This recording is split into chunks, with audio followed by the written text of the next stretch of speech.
It's a story about identity, about an identical twin who's sort of a wallflower, and her sister is sort of the life of the party, and you know, by a horrible series of events, the wallflower gets a chance to sort of take over her sister's life, and through pretending to be her sister, she sort of finds out more about who she is and who she wants to be, and yeah, so it's a story. It's sort of a coming-of-age story for this woman, and then it's through the vehicle of sort of loss and grief, but it's also I think a comedy. So it's. Yeah.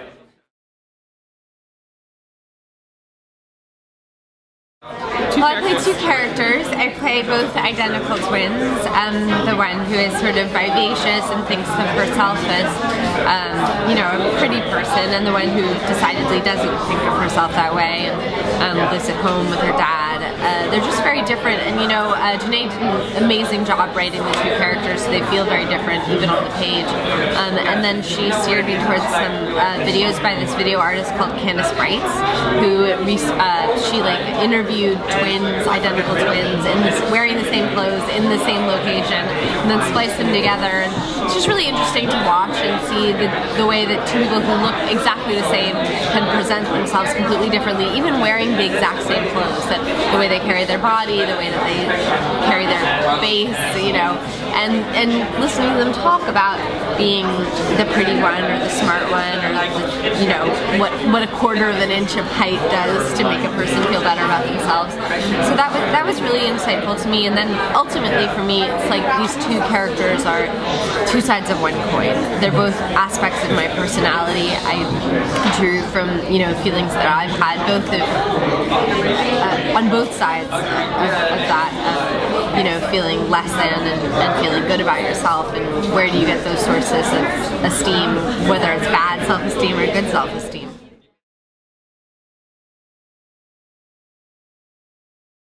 Yeah, I think it's an extremely personal film. I think that women in general struggle a lot with where do you fit on the spectrum of your femininity? Like, who are you? And like Zoe said, I feel like I have a little Audrey and a little Laurel in me, where there's part of me that feels like insecure or scared, or scared to take a chance, and then there's a part of me that's sort of like bold and brave and wants to be pretty and all those things. And so it's like I feel like those are two aspects of I think femininity that are played out through these two characters, and I've really felt that in my life, being at both ends of the sort of spectrum. And then of course the challenge for me as an actor was that for a lot of the movie, the unpretty one, Laurel, is pretending to be the pretty one, Audrey. So she's sort of aping her sister's mannerisms, and then as she comes into herself, when does she start to let go of those things, and how do they make her a better person?